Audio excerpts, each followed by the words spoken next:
Hello and good morning, listeners. Welcome back to Almus Market Mornings, your daily dose of global financial updates. I'm your host, Swaraj Rajagopal, and we have got you covered on everything from currency shifts to pivotal central bank decisions and important speeches.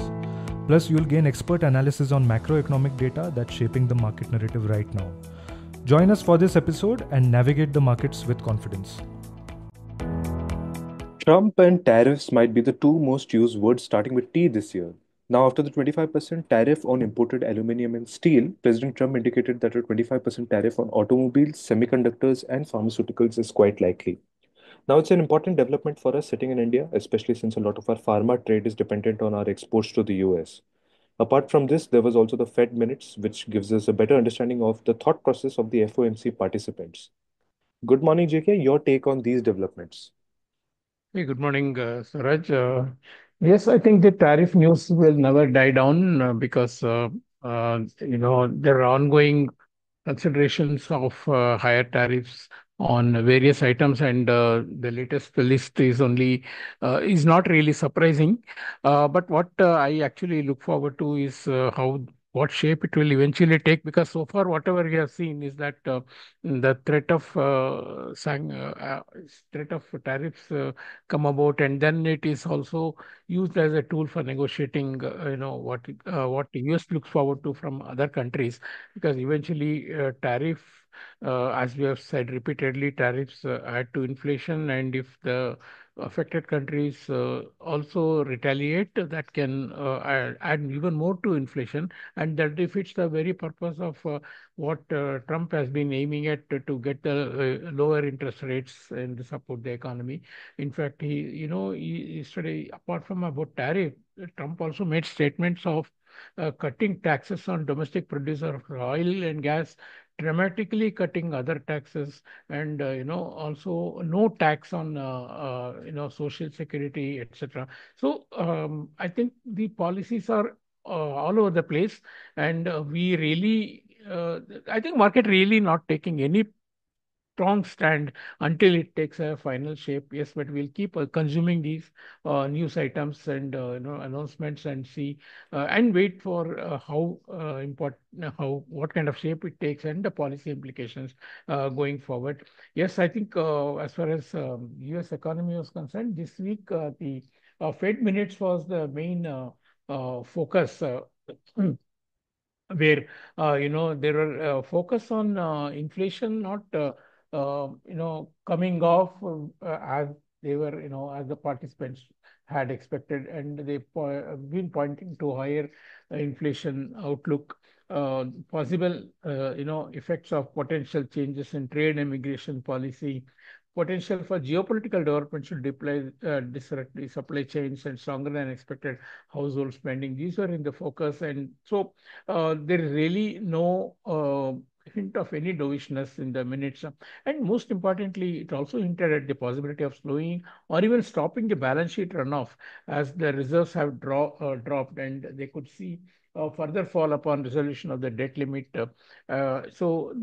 This can be a significant thing, because Powell also had hinted in his speech after the FOMC that the balance sheet runoff will continue for the time being. So I think there is no time limit that has been set, and possible that depending upon the liquidity conditions and impact on the economy and the markets, Fed will probably handle. So this is something that the market will more closely look at than on the, of course, the interest rates.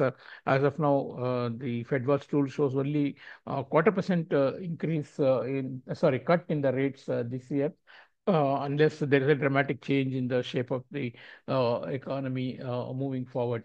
Of course, I think the other important development has been the news about, or rather, the evolving geopolitical news. While the Ukraine-Russia war peace talks have had a sedate start in Saudi Arabia, with both parties wanting to, saying that they wanted first of all to increase the trust levels, and no specific issues have been at least announced so far.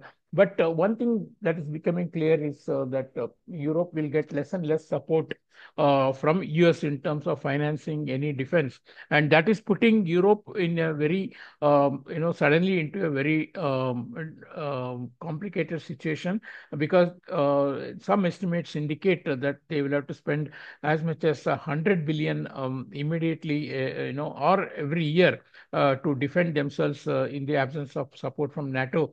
And with many European countries already fiscally stressed out, I think this is a big challenge.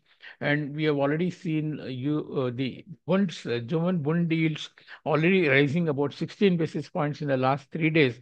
And the normally a rise in the yield should have supported the euro, but this when the in the absence of a credible plan to raise these resources on their own, euro currency has not really made much gains. It actually drifted down to its support at 1.04. So the development, along with the weekend elections in Germany, where people hope that there will be a strong government formation and paving the way for structural reforms on the economy, much needed structural reforms, is what we look forward to. However, the prospects of such a development as of now remain less, because there are lots of divisive coalitions that can be at play going forward. But I think till the weekend at least, we don't expect a euro currency to recover. On the overall, on the dollar front, I think this tariff news keeps the dollar somewhat on the bid side, although the sense that eventually the dollar policy of the US government, which is not been clearly spelled out yesterday, will guide the currencies. Right now, dollar is slightly trading in the weaker range, though supported slightly on the dip because of the upcoming German elections. And also the tariff news. But we really don't see a breakout of the range for the time being until some clear-cut development happens on the tariff front or on the geopolitical front. Yen is the one currency which has made steady progress because of expectation of further rate hikes from Bank of Japan, particularly after the strong GDP number that we saw this week. Another currency that is getting support is the UK pound, after higher than expected UK inflation, 3% versus 2.8% expected, pouring cold water on further rate cut expectation from Bank of England, where another two cuts this year were expected, but that can now be sized down actually. On the rupee front, this week we have seen a tighter range trading between 86.60 and 86.90, much narrower than the big moves that we saw on the preceding week, where we saw a fall from 87.95 to as low as 86.35, mainly the action coming from the central bank. Now it does look as if market is waiting for more global cues.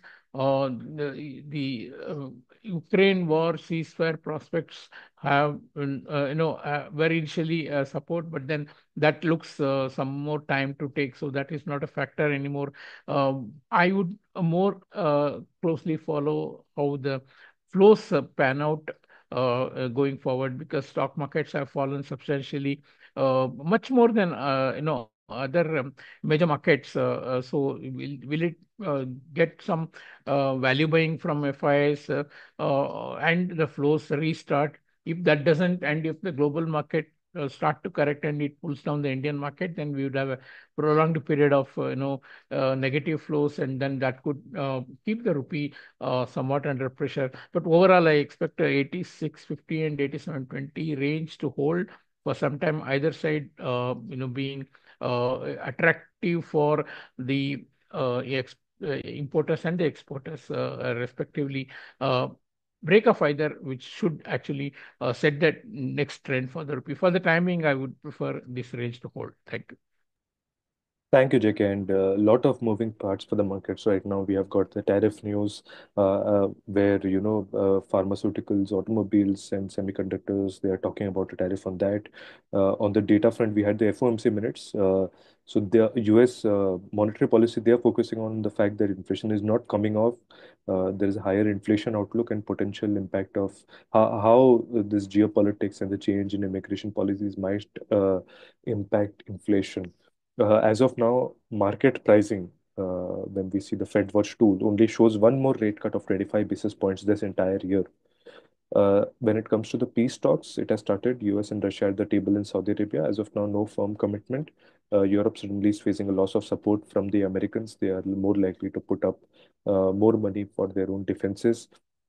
Overall, the dollar remains a little firm on the tariff news, especially.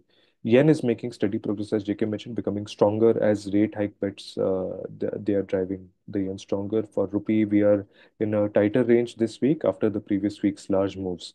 A lot of moving parts for the markets, especially for markets in India. Of course, this peace talks, how the tariffs pan out, and of course the flows, which JK mentioned. That's it from us today. Thanks for listening. Tune in tomorrow for the latest in the financial markets.